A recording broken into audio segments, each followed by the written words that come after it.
Hello everyone and welcome to another video. This might be the last one of this year. It has been a pleasure for me to work for you in providing you with the latest news and perhaps a little bit of entertainment concerning the Lord of the Rings universe, the Tolkien universe, and in this particular case the Rings of Power, which is the topic that we have been talking about pretty much from the second half of this year all the way onwards, and we might be doing that. We have been growing a lot thanks to you, and I want to thank you for that.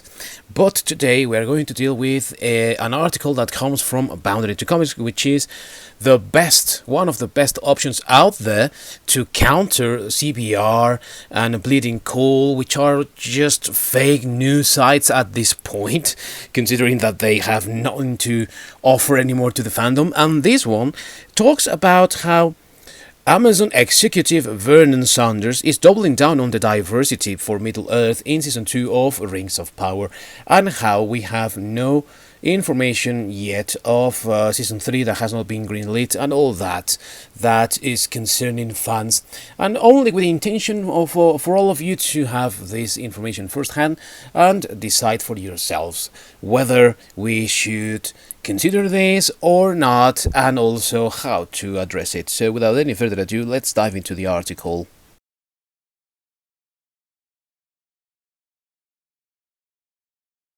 Boundary to Comics, John Trent says, quote, Amazon executive Vernon Saunders doubles down on diversifying Middle-earth for The Lord of the Rings of Power Season 2.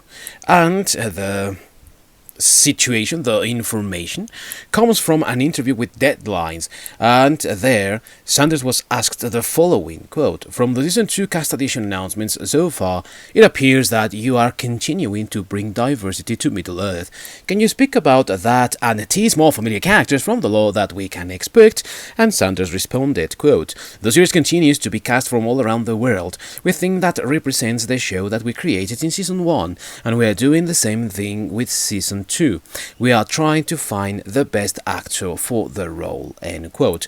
No, I don't reckon that they are really trying. What they are doing is purposefully creating new characters that can have different faces and different voices, and you might say that that is quite alright.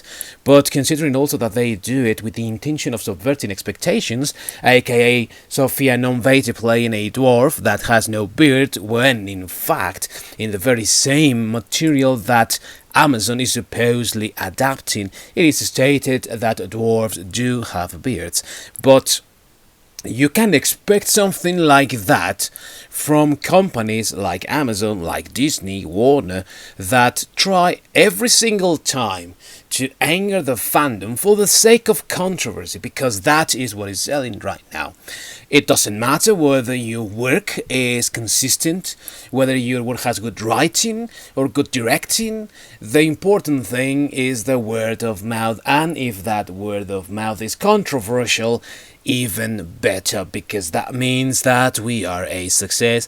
We are trending all the time on social media, and that is what we want. Funnily enough, these people have not yet understood that that does not give you money in the pocket. But who am I, right? Who am I to contradict Hollywood in any way, shape or form?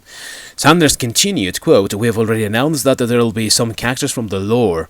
I don't think we have announced all of them, so there are surprises to come. I think the fans will be really delighted. No, I don't reckon that they will be. I reckon that you, even though well, not you precisely, Saunders, but you, Amazon, said that you were going to follow more closely the lore for Season number 2.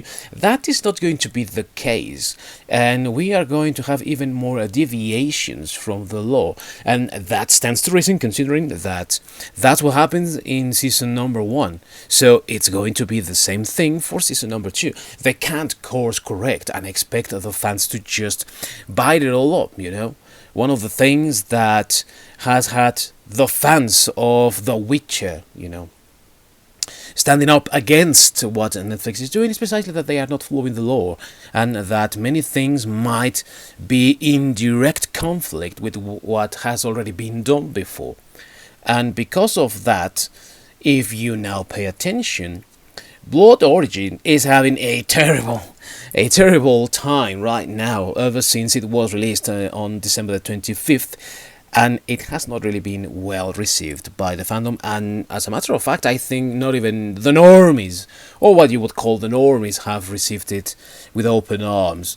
I think that it also comes from the fact that the fandom is getting wiser and wiser, and I'm really glad for the Witcher fandom that they are just helping in one way or another to turn the tide, and I would have liked to see something like that happen also here in the Tolkien fandom. But anyways, also Sanders said that they are absolutely committed to season number 3, but apparently they are not doing it because, as he says, quote, there's so much planning and prep that's necessary for us to get this mounted that the only reason we probably haven't gotten there quite yet in announcing anything for season 3 or green lighted it is we've just been so heads down in season 2, but I would expect there to be news in the new year, end quote. So they don't even know what they are doing anymore any longer, and there is no real communication between the parties involved.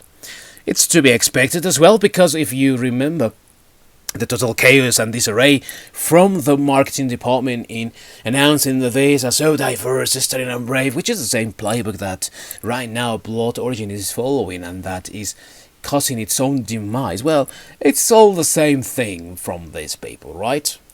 And because of that, you can expect even more and more downgrades. And anyone paying attention would notice, would remember how terribly wrong it went for Amazon when they tried to blame the fans.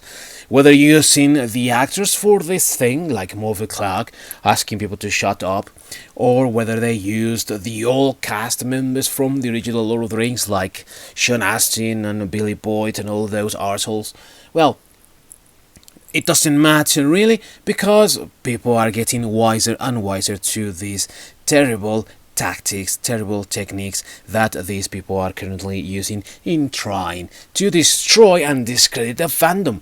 Fandom that, by the way, you are pretending to cater to, pretending to service by creating these very same things. So, why are we talking about these two and this year? Well, simply put, friends, because I want you all to be wiser to what is actually happening and to understand that these people, if anything, they are not going to back down. They are going to keep it up. They are going to continue going the wrong road, and that is the road of angering the fandom. Not doing something for them, but against them. Not trying to be nice to them, but to show their contempt and their hatred for them. If you do not want to be deceived, if you do not want to be fooled, if you don't want to be taken for an idiot, like they are trying to do every single time that we have this sort of thing, then my advice is do not consume this thing. Do not give it the time of day. We talk about it here so that you are aware of it and you do not have to look for it or go for it.